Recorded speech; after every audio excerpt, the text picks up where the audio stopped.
Hello दोस्तों, good afternoon, नमो नमः, नमः संस्कृताय। आप सभी का स्वागत और अभिनंदन है आपके अपने YouTube channel EMS classes one में। हमारा जो प्रश्नोत्तरी चल रही है दोस्तों, महत्वपूर्ण प्रश्नोत्तरी चल रही है और जो हमारा टॉपिक है संस्कृत साहित्य। संस्कृत साहित्य के जितने भी सामान्य प्रश्नोत्तरी है जो सभी परीक्षाओं में पूछे जाते हैं, उसी से जो हमारी प्रश्नोत्तरी चल रही है। आज ये हमारा दूसरा क्लास होगा संस्कृत साहित्य से। इसका एक क्लास हो चुका है दोस्तों, ये दूसरा है। और यह जो है यूपी टीजीटी, एलटी, पीजीटी और बीपीएससी, टीआरई 4 जितने भी संस्कृत से पेपर देने वाले हैं सभी के लिए यह क्लास इम्पोर्टेंट है। तो चलते हैं हम प्रश्नोत्तरी की तरफ। आज का जो है प्रश्नों की संख्या 30 है दोस्तों। और जो है 30 में 30 आपका कितना सही होता है ये आप बता सकते हैं। आगे हम चलेंगे अपने प्रश्नोत्तरी की तरफ। जो हमारा आज का पहला प्रश्न है मेनका किसकी पत्नी थी। ठीक है, प्रश्न हमारा पहला है दोस्तों, मेनका किसकी पत्नी थी। तो चार ऑप्शन है। ऑप्शन की तरफ चलेंगे दोस्तों। ऋषि विश्वामित्र है क्या, ऋषि मारीच है क्या, ऋषि कण्व है क्या कि दुष्यंत है।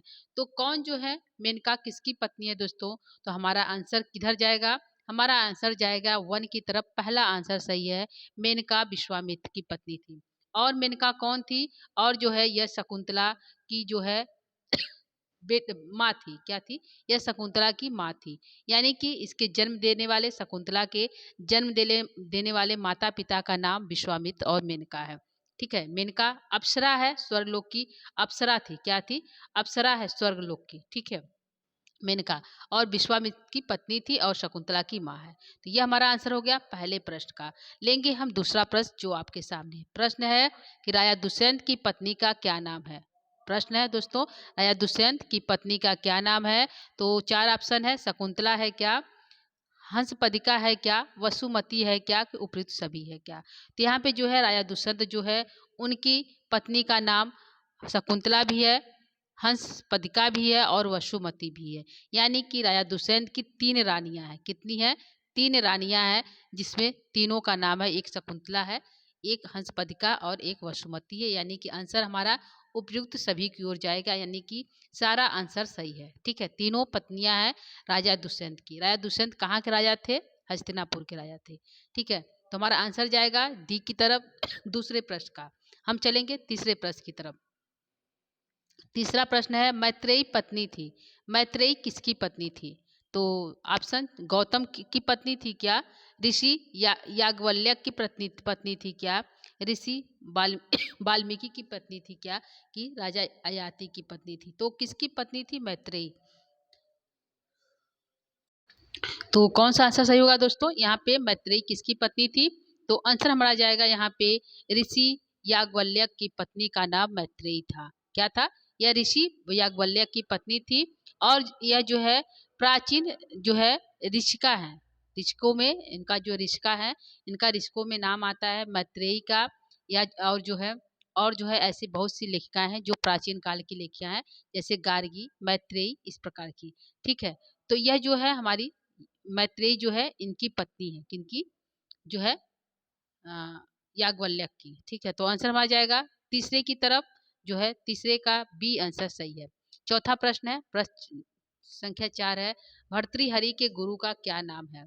तो भर्तृहरि के गुरु का क्या नाम है दोस्तों, गोरखनाथ है क्या, वसुरात है क्या, ज्ञान निधि है क्या कि ये भी दोनों है। तो क्या यहाँ पे सही होगा दोस्तों, भर्तृहरि के गुरु का क्या नाम है। तो आंसर हमारा यहाँ पे क्या सही होगा, यहाँ पे इनके गोरखनाथ गुरु हैं और इनके वसुरात भी गुरु हैं। तो हमारा आंसर जो है ए बी दोनों तरफ जाएगा। ये जो है वसुरात जो है बौद्ध धर्म के, जो है जब भर्तृहरि ने बौद्ध धर्म लिया था, बौद्ध धर्म के गुरु हैं। कौन है, बौद्ध धर्म के गुरु जो है वसुरात हैं। तो क्वेश्चन यहाँ पे यहाँ तो हो गया कि किस गुरु का नाम क्या है।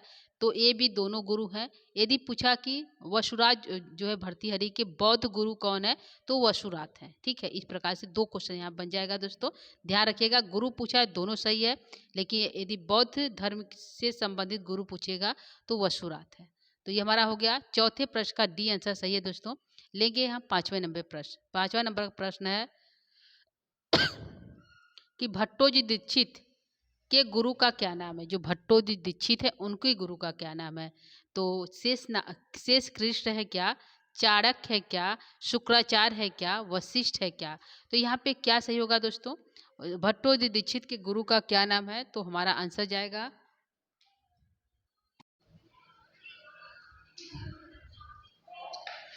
तो हम लेंगे इस प्रश्न का आंसर कि पांचवें का भट्टो दीक्षित के गुरु क्या नाम है? तो कौन सा यहाँ पे सही होगा दोस्तों? यहाँ पे भट्टो दीक्षित का गुरु की बात करते हैं तो शेष कृष्ण इनके गुरु का नाम है। ठीक है, भट्टो दीक्षित के गुरु का नाम पूछा है दोस्तों, तो शेष कृष्ण है। तो हमारा आंसर पांचवें का ए आंसर सही है दोस्तों। हम चलेंगे अगले प्रश्न की तरफ। प्रश्न संख्या 6। प्रश्न है सोमरात सोमरात किसका पुरोहित था? तो सोमरात किसका पुरोहित था? दुर्योधन का था क्या? दुष्यंत का था क्या? राम का था क्या? या चंद्रापीठ का था? तो सोमरात किसका पुरोहित था? यहाँ पे आंसर दीजिएगा दोस्तों। तो यहाँ पे जो हमारा आंसर होगा 6वें नंबर का, राजा दुष्यंत का पुरोहित का नाम सोमरात था। ठीक, क्या था? राजा दुष्यंत के पुरोहित का नाम क्या था? तो जो है सोमरात था। तो हमारा आंसर 6 का बी आंसर सही हो जाएगा, दूसरा, यानी कि दूसरा आंसर सही है। ठीक है, चलेंगे 7वें प्रश्न की तरफ। 7वें नंबर का प्रश्न है दोस्तों आपके सामने। ठीक है, 7वें नंबर प्रश्न है आपके सामने, अरस्तु किसके शिष्य थे? प्रश्न है अरस्तु किसके शिष्य थे दोस्तों? तो ऑप्शन 4 है, प्लेटो के थे क्या? सुकरात के थे क्या? सिकंदर के थे क्या? या व्यास के थे क्या? ठीक है, तो हम चलेंगे ऑप्शन की तरफ। ऑप्शन हमारा हो गया प्लेटो, सुकरात, सिकंदर, व्यास। तो यहाँ पे क्या सही होगा दोस्तों? अरस्तु किसके शिष्य थे? तो आंसर हमारा जाएगा अरस्तु जो थे प्लेटो के शिष्य थे। शिष्य पूछा है दोस्तों, तो यहाँ जो है अरस्तु के शिष्य कौन थे? तो जो है अरस्तु किसके शिष्य थे? तो प्लेटो के शिष्य थे। तो हमारा आंसर जो है 7 नंबर का ए आंसर सही हो जाएगा दोस्तों। ठीक है, आगे हम लेंगे प्रश्न संख्या 8। प्रश्न 8 है, राजा दिलीप की पत्नी का क्या नाम है? तो राजा दिलीप की पत्नी क्या नाम है? इंदुमती है क्या? सुदक्षिणा है क्या? रति है क्या? या पद्मावती है क्या? तो राजा दिलीप की पत्नी का क्या नाम है दोस्तों? तो राजा दिलीप की पत्नी का नाम यहाँ पे हमारा क्या है? आंसर हमारा जाएगा बी की तरफ, यानी दूसरा सही है, सुदक्षिणा उनकी पत्नी का नाम है। ठीक है, ये हमारा हो गया दोस्तों, सुदक्षिणा है, यानी कि 8 प्रश्न का आंसर जो है बी सही है। ठीक है, लेंगे नवा प्रश्न। प्रश्न है राजा शुद्रक की राजधानी का क्या नाम? राजा शुद्रक है, उनकी राजधानी का क्या नाम है? तो ऑप्शन 4 है, हस्तिनापुर है क्या? अलकापुरी है क्या? विदिशा है क्या? या धारा नगरी है? तो यहाँ पे क्या सही होगा दोस्तों? यहाँ पे जो आंसर सही हो जाएगा, राजा शुद्रक की राजधानी पूछा है, तो राजा शुद्रक की राजधानी विदिशा। कौन सा है? विदिशा राजधानी है राजा शुद्रक की। ठीक है, तो हमारा आंसर जो है सी सही है, जो है 9वें प्रश्न का। ठीक है, तो हम लेंगे अगला प्रश्न, प्रश्न संख्या 10। प्रश्न संख्या 10 है, मोहम्मद गोरी किस देश का शासक था? प्रश्न है मोहम्मद गोरी किस देश का शासक था दोस्तों? तो यहाँ पे ऑप्शन देखते हैं, गोर देश का था क्या? गजनी का था क्या? दसपुर का था क्या? या दिल्ली का था? तो मोहम्मद गोरी किस देश का शासक था दोस्तों? तो यहाँ पे हमारा जो आंसर जाएगा वह जाएगा ए की तरफ, पहला आंसर सही है, यानी गोर देश का शासक था। ठीक है, तो 10वें नंबर का प्रश्न का आंसर जो है ए सही है। 11 नंबर प्रश्न चलेंगे। 11 नंबर प्रश्न आपके सामने है। प्रश्न है दोस्तों, निषद देश का संबंध किस राजा से है? ये निषद देश है, इनका संबंध किस राजा राजा से है? राजा भीम से है क्या? राजा नल से है क्या? राजा प्रदोत से है क्या? या फिर राजा उदयन से है? तो किससे जो है यहाँ पे जो है निषद देश का संबंध है? तो हमारा जो आंसर होगा क्या सही होगा दोस्तों? यहाँ पे हमारा जो आंसर जाएगा, निषद देश का संबंध किस राजा से है? तो नल राजा नल से है। कौन से? राजा नल जो है निषद देश के राजा थे। तो हमारा आंसर जो है 11 नंबर प्रश्न का 2 आंसर सही है, यानी बी आंसर करेक्ट होगा। लेंगे हम प्रश्न संख्या 11। यहाँ पे मिलान करो, या मिलान करने के लिए है, यहाँ पे राज्य है और राजा है और उसकी राजधानी है। ठीक है, यहाँ पे दुर्योधन है, दुर्योधन की राजधानी क्या है? तारापीठ है, तारापीठ की राजधानी क्या है? पुरु है, पुरु की राजधानी क्या है? प्रदोत है, प्रदोत की राजधानी क्या है? तो हमारा आंसर यहाँ पे क्या सही होगा दोस्तों? आप इसको मिलान करिए, हम सीधे आंसर दिए हुए हैं। ठीक है, तो यहाँ पे जो है दुर्योधन की राजधानी हस्तिनापुर है, तो हम एक की तरफ चल जाते हैं। तारापीठ की राजधानी उज्जैनी है, तो हम ग की तरफ जाएंगे। पुरु की राजधानी हस्तिनापुर है, तो ख की तरह, और प्रदोत की राजधानी उज्जैनी है। तो इस प्रकार हमारा पहले का पहला ही है सही है, दूसरे का ग सही है, तीसरे का ख सही है, और चौथे का जो है घ सही होगा। तो आप इसको सही कर लीजिएगा। ठीक है, यहाँ पे हमने आंसर सिर्फ आंसर दिया है कि क्या सही है। ठीक है, दुर्योधन की राजधानी हस्तिनापुर है, पुरु की भी राजधानी हस्तिनापुर है। ठीक है, तो यह दोनों की राजधानी हस्तिनापुर है, तारापीठ और प्रदोत की राजधानी जो उज्जैनी है। ठीक है, तो हमारा आंसर ये सही हो जाएगा, आप देख लीजिएगा। हम आगे चलेंगे प्रश्न संख्या 13 की तरफ। 13 नंबर का प्रश्न है जो आपके सामने है। प्रश्न है, कड़ ऋषि का आश्रम किस नदी के किनारे है? तो एक ऋषि है जिनका नाम कड़ है, वह किस नदी के किनारे उनका जो है कड़ ऋषि का आश्रम किस नदी के किनारे है? तो गंगा नदी किनारे है क्या, गौतमी नदी किनारे है क्या, मालिनी नदी किनारे है क्या, प्रयाग नदी किनारे है क्या? तो किस कड़ ऋषि का आश्रम किस नदी किनारे है दोस्तों? तुम्हारा आंसर यहाँ पे जो हो जाएगा वह होगा कि मालिनी नदी के किनारे, यानी कि सी आंसर सही हो जाएगा। कड़ ऋषि का आश्रम मालिनी नदी के, गौतम जो यहाँ पे जो है गौतम नदी दिया है, इनका जो है विश्वामित्र का आश्रम है। किसका है? विश्वामित्र का आश्रम जो है यहाँ पे है गौतमी नदी के किनारे। ठीक है, और जो है मालिनी नदी के किनारे कौर ऋषि का आश्रम है। ठीक है, तो ये हमारा सही हो गया जो है 13 नंबर प्रश्न का जो है सी आंसर सही है। ठीक है, 14 नंबर प्रश्न है, मारीच ऋषि का आश्रम किस पर्वत पे है? मारीच ऋषि का आश्रम किस पर्वत पे है दोस्तों? इंद्रकील पर्वत है क्या, रामगिरी पर्वत है क्या, हेमकुंड पर्वत है क्या, कि आम्रकुंड पर्वत है? तो मारीच ऋषि का आश्रम किस पर्वत पे है दोस्तों? तो हमारा आंसर जाएगा 14 का हेमकुंड पर्वत है। क्या है? हेमकुंड पर्वत जो है मारीच ऋषि का आश्रम है। तुम्हारा आंसर सी सही है 14 नंबर प्रश्न का दोस्तों। लेंगे 15 नंबर प्रश्न है, आछोद सरोवर के किनारे किसका आश्रम है? तो आछोद सरोवर का नाम है, उसके किनारे किसका आश्रम है? तो कादम्बरी का है क्या, महाश्वेता का है क्या, जाबाली का है क्या, कि राम का है? तो आछोद सरोवर पे किसका आश्रम है दोस्तों? तो हमारा जो आंसर होगा क्या सही होगा दोस्तों, आप बता सकते हैं। यहाँ पे क्या हमारा सही हो जाएगा? ठीक है, तो यहाँ पे जो हमारा आंसर जाएगा कि आछो सरोवर किसका है, तो आंसर हमारा जाएगा बी की तरफ, महाश्वेता का है। ठीक है, जाबाली पंपा सरोवर है। क्या है? पंपा सरोवर के किनारे जो है जाबाली का आश्रम है। तो ये भी इम्पॉर्टेंट है, जो कादम्बरी के जो ऋषि है जाबाली है। तो 3 पात्र हमारे कादम्बरी के हैं, तो ये पंपा सरोवर के किनारे जाबाली का आश्रम है, आछो सरोवर के किनारे जो है महाश्वेता का आश्रम है। तो हमारा जाएगा आंसर बी की तरफ, दूसरा सही है 15 नंबर प्रश्न का दोस्तों। जाबाली को भी ध्यान रखिएगा, पंपा सरोवर के किनारे जाबाली का आश्रम है। प्रश्न संख्या लेंगे 16। प्रश्न संख्या 16 है दोस्तों कि अभिज्ञान शाकुंतलम में कुल श्लोकों की संख्या कितनी है? तो पूछा अभिज्ञान शाकुंतलम में कुल श्लोक कितने हैं? 7 अंकों का पूछा है दोस्तों। 256 है क्या, 196 है क्या, 115 है क्या, कि 111 है? तो कितना आंसर हमारा सही हो जाएगा दोस्तों? कुल श्लोक पूछा है तो होगा हमारा आंसर बी 196 है। ठीक है, तो 256 किसका है दोस्तों? किराता अर्जुनियम का है, और जो है 111 किसका है? तो नीति सतम का है। ठीक है, तो ध्यान रखिएगा ये भी है किराता अर्जुनियम सॉरी दोस्तों, उत्तर रामचरितम का है। किराता ने उत्तर रामचरितम का है 256, उत्तर रामचरितम का 256 है, और जो है नीति शतकम का 111 है, और 196 जो है अभिज्ञान शाकुंतलम का जो है श्लोक है। तो आंसर हमारा दूसरा सही है 16 नंबर प्रश्न का। लेंगे 17 नंबर प्रश्न का। प्रश्न है, किराता अर्जुनियम के प्रथम सर्ग में कुल कितने श्लोक हैं? प्रथम सर्ग की बात पूछा है, प्रथम सर्ग में कुल कितने श्लोक है?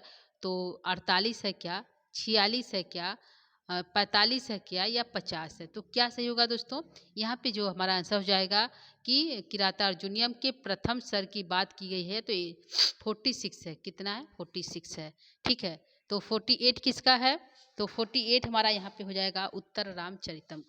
ठीक है, किसका जो है उत्तर रामचरितम के तृतीय अंक का, किसका हुआ है दोस्तों? उत्तर रामचरितम के तृतीय अंक में जो है 48 श्लोक है। ठीक है, तो इसको भी आप ध्यान रखिएगा, तृतीय अंक में 48 श्लोक है, प्रथम अंक में किराता अर्जुनियम के 46 श्लोक है। तो हमारा आंसर जो होगा 17 नंबर प्रश्न का दूसरा आंसर सही है दोस्तों। लेंगे हम 18 नंबर प्रश्न आपके सामने है। प्रश्न है, भर्तृहरि की रचनाएं हैं। तो भर्तृहरि जो कवि हैं उनकी रचनाएं कौन सा है? नीति शतकम है क्या, श्रृंगार शतकम है क्या, बैराग शतकम है क्या, कि उपयुक्त सभी है। तो भर्तृहरि की रचनाएं जो है यहाँ पे जो है क्या आंसर हो जाएगा, यहाँ पे जो हमारा आंसर हो जाएगा तीनों सही है। क्या है यहाँ पे तीनों आंसर करेक्ट है। भर्तृहरि की तीनों रचनाएं हैं, नीति शतकम, श्रृंगार शतकम और बैराग शतकम। ठीक है, तो 18 प्रश्न का डी आंसर करेक्ट है। 19 नंबर प्रश्न को लेंगे। प्रश्न है 700 श्लोक और 18 अध्याय किस में है।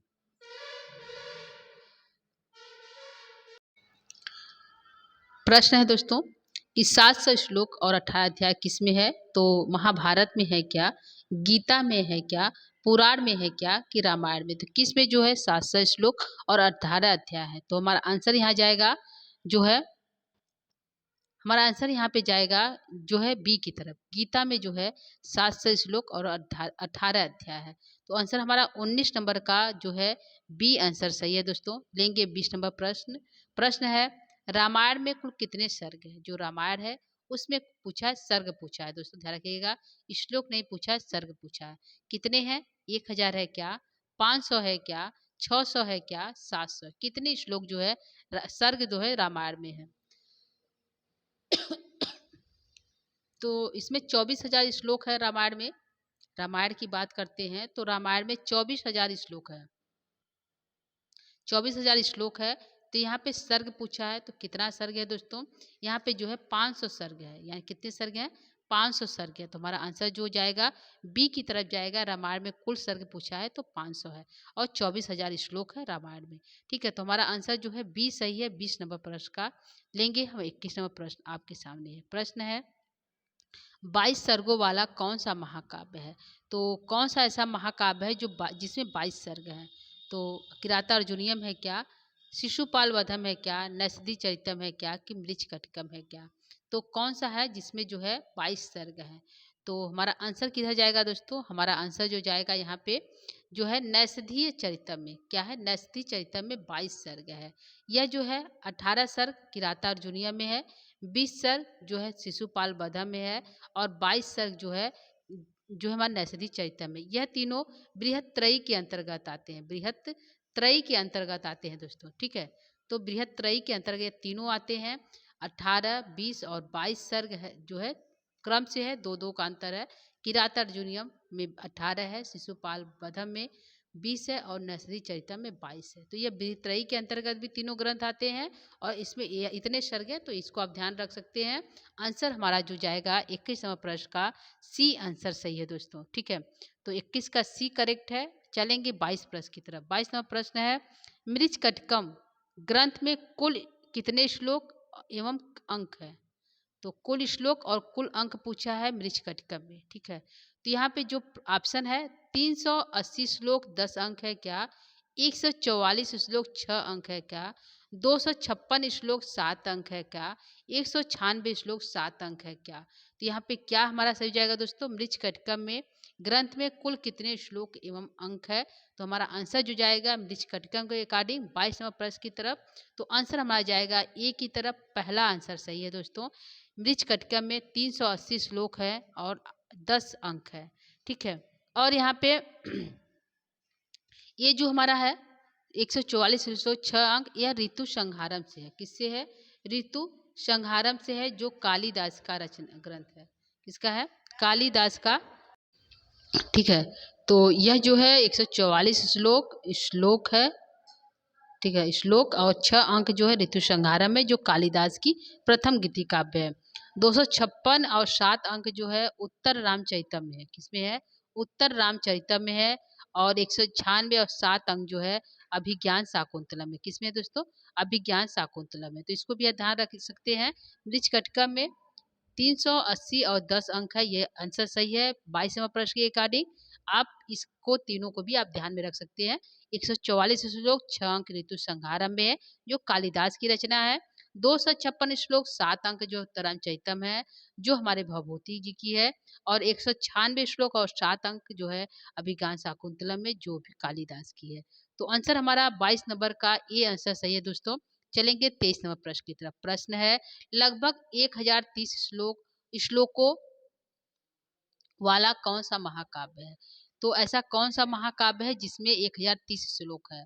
ठीक है, तो क्या यहाँ पे होगा, किरातार्जुनीयम में है क्या, शिशुपाल वधम में है क्या, नैषधि चरितम है क्या, कि मृच्छकटिकम में है क्या। तो किस में जो है 1000 जो है कितना है दोस्तों, 1000 जो है 30 श्लोक है लगभग महाकाव्य में पूछा है। तो हमारा आंसर जो हो जाएगा यहाँ पे हमारा आंसर जो सही जाएगा दोस्तों, यहाँ पे हमारा आंसर जाएगा किराता अर्जुनियम की तरफ, यानी कि 1030 श्लोक जो है लगभग पूछा है, यानी कि इसमें 1040 भी बताया जाता है लगभग, कहीं कहीं पे 1040 1030, इसलिए हमने यहाँ पे लगभग लगाया। ठीक है, तो आंसर हमारा जाएगा ए की तरफ, किराता अर्जुनियम। लेकिन यहाँ पे है कि शिशुपाल वधम में भी कितने जो है ये हमारे श्लोक है।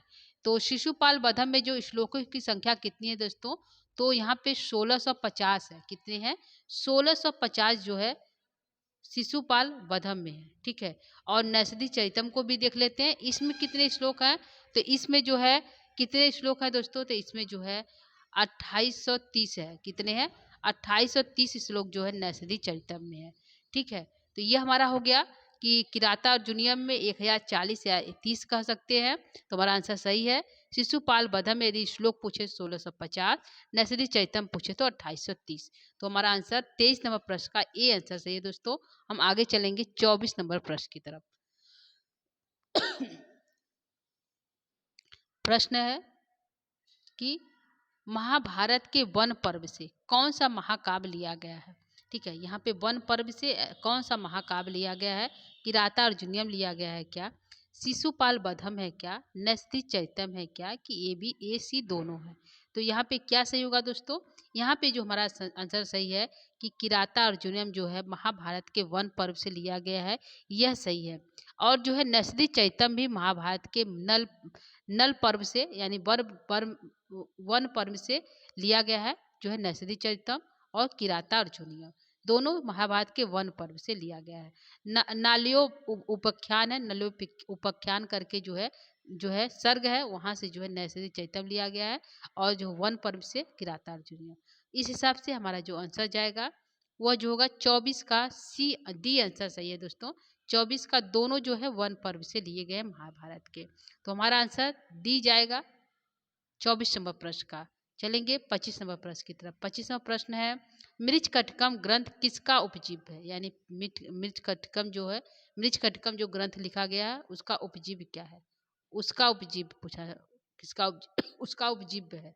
ठीक है, उसका नहीं उसका होगा, उसका उपजीव्य है क्या है, भास्कृत चारुदत्त है क्या, महाभारत वन पर्व है क्या, वाल्मीकि रामायण है क्या, कि पद्म पुराण है। तो मृच्छकटिकम ग्रंथ का उपजीव्य कौन सा है, उसका उपजीव्य क्या है, कहाँ से लिया गया है, तो भास्कृत चारुदत्त से जो है मृच्छकटिकम लिया गया है। ठीक है, तो हमारा आंसर जो होगा 25 नंबर का ए सही, मृच्छकटिकम ग्रंथ का उपजीव्य है तो भास्कृत चारुदत्त। तो 25 नंबर का ए हमारा सही है आंसर दोस्तों। चलेंगे 26 नंबर प्रश्न की तरफ। प्रश्न है, बुद्ध चरितम नामक ग्रंथ के रचनाकार है। तो बुद्ध चरितम नामक ग्रंथ के लेखक कौन है, यानी रचनाकार कौन है। तो ऑप्शन देखेंगे, अस अश्वघोष है क्या, विशाख दत्त है क्या, हर्षवर्धन है क्या, भवभूति है क्या। तो यहाँ पे जो है बुद्ध चरितम के लेखक कौन है दोस्तों, तो आंसर हमारा जाएगा अश्वघोष की तरफ। क्या है, अश्वघोष जो है बुद्ध चरितम के लेखक हैं। इसमें भगवान बुद्ध के जीवन से जन्म से मृत्यु तक का जो है इस ग्रंथ में वर्णन किया गया है अश्वघोष के। अश्वघोष कौन थे, राजा कनिष्क के जो है मंत्री थे। किसके थे, कनिष्क के मंत्री थे यह राजा अश्वघोष। ठीक है, तो हमारा आंसर जो जाएगा बुद्ध चरितम के लेखक कौन थे, अश्वघोष। ठीक है, तो 26 का ये आंसर सही है दोस्तों। चलेंगे 27वें प्रश्न की तरफ। कुमार संभव नामक ग्रंथ कहाँ से लिया गया है, यानी उसका उपजीव्य क्या है। तो कुमार संभव नामक ग्रंथ कहाँ से है दोस्तों, कुमार संभव नामक ग्रंथ क्या है, तो यह महाकाव्य है। क्या है, यह एक महाकाव्य है और कालिदास की रचना है। किसकी है, कालिदास की रचना है, जो है महाकाव्य है। इसमें नायक और नायिका के रूप में शिव और पार्वती जी हैं। कौन है, शिव और पार्वती जी जो है इसमें नायक और नायिका हैं। पूछा है यह नामक ग्रंथ कहाँ से लिया गया है, तो आंसर हमारा जाएगा पहले श्रीमद् भागवत गीता पुराण है क्या, महाभारत वन पर्व है क्या, वाल्मीकि रामायण है क्या, कि पद्म पुराण है। तो हमारा आंसर जो जाएगा पहले की तरफ, ये आंसर सही है 27 नंबर प्रश्न का। तो यह हो गया 27 का ए सही है दोस्तों। तो ध्यान रखिएगा, श्रीमद् भागवत पुराण जो है कुमार संभव की कथा ली गई है। तो आंसर ए सही है 27 नंबर प्रश्न का। अब चलेंगे 28 नंबर प्रश्न की तरफ। प्रश्न है, ऋतु संहारम ग्रंथ का उपजीव्य है। तो ऋतु संहारक ग्रंथ का उपजीव कौन सा ग्रंथ है? भगवत पुराण है क्या, महाभारत वन पर्व है क्या, वाल्मीकि रामायण है क्या, कि कवि कल्पित है। तो ऋतु संहारक ग्रंथ किसकी रचना है, इसको देख लेते हैं। किसकी है दोस्तों? कालिदास की है। किसकी है? कालिदास की है। यह प्रथम ग्रंथ है कालिदास का, यह प्रथम ग्रंथ है। ठीक है, ये पूछेगा प्रथम ग्रंथ कालिदास की कौन है, तो ऋतु संहारम। अंतिम कौन है दोस्तों? तो अभिज्ञान शाकुंतलम। ऐसा भी प्रश्न पूछा गया है, जो है टिष्टी में पूछा गया है कि कालिदास की अंतिम ग्रंथ का क्या नाम है, तो अभिज्ञान शाकुंतलम है। क्या है? अभिज्ञान शाकुंतलम, ये अंतिम है। प्रथम यदि पूछे तो ऋतु संहारम है। ठीक है, यहाँ पूछा है कि इसका उपजीव क्या है, यानी कालिदास ने इसको कहाँ से लिया है, तो यह कालिदास की कवि कल्पित कथा है। क्या है? कवि कल्पित कथा है। तो आंसर हमारा डी की तरफ जाएगा 28 नंबर प्रश्न का। ठीक है, 29 नंबर प्रश्न को लेंगे। वासव दत्ता और पद्मावती किस ग्रंथ की नायिका है? वासव दत्ता और पद्मावती किस ग्रंथ की नायिका है दोस्तों? तो स्वप्न वासव दत्तम की है क्या, शिशुपाल वधम की है क्या, नैषधि चैतम की है क्या, मृज कटकम की है। तो वासव दत्ता और पद्मावती किस ग्रंथ की नायिका है दोस्तों? तो हमारा आंसर यह होगा कि स्वप्न वासव दत्तम की नायिका वासव दत्ता और पद्मावती है। नायक कौन होगा दोस्तों? तो उदयन है। कौन है? राजा उदयन है। ठीक है, तो यह हमारा आंसर होगा 29 का। पहला आंसर सही है, स्वप्न वासव दत्तम। नायक की बात करेंगे तो नायक उदयन है। ठीक है, तो यह हमारा आंसर 29 का सही हो गया। लेंगे हम आज का अंतिम प्रश्न। प्रश्न है, महाभारत में कौन सा रस है? सामान्य प्रश्न है दोस्तों, फिर भी आप इसको आंसर दीजिएगा। महाभारत में कौन सा रस है? तो श्रृंगार रस है क्या, वीर रस है क्या, शांत रस है क्या, या करुण रस है? तो यहाँ पे महाभारत का आंसर बताइए, कौन सा इसमें रस है दोस्तों? तो यहाँ पे जो है महाभारत में रस की बात करते हैं, तो यहाँ पे जो है शांत रस है। शांत रस क्यों है दोस्तों? क्योंकि यहाँ पे जो है बहुत लोगों ने इस युद्ध को टालना चाहा कि यह युद्ध टल जाए। शांति का प्रस्ताव लेकर कृष्ण भी गए, अश्वत्थामा भी गए, लेकिन शांति नहीं, मतलब शांति सब चाहते थे, फिर भी महाभारत हुआ। इसलिए इसमें जो है शांत रस है। कौन सा है? शांत रस इसमें है। और जो है यदि रामायण की बात करते हैं, रामायण में कौन सा रस है दोस्तों? तो रामायण में करुण रस है। कौन सा है? रामायण में कौन सा रस है? तो करुण रस है। तो आप इसको देख सकते हैं, रामायण में करुण रस का प्रयोग किया गया है, जबकि महाभारत में शांत रस का प्रयोग किया गया है। तो यह हमारा आंसर हो गया जो है 30 नंबर का डी, जो है सी आंसर सही है दोस्तों। तो यह आज का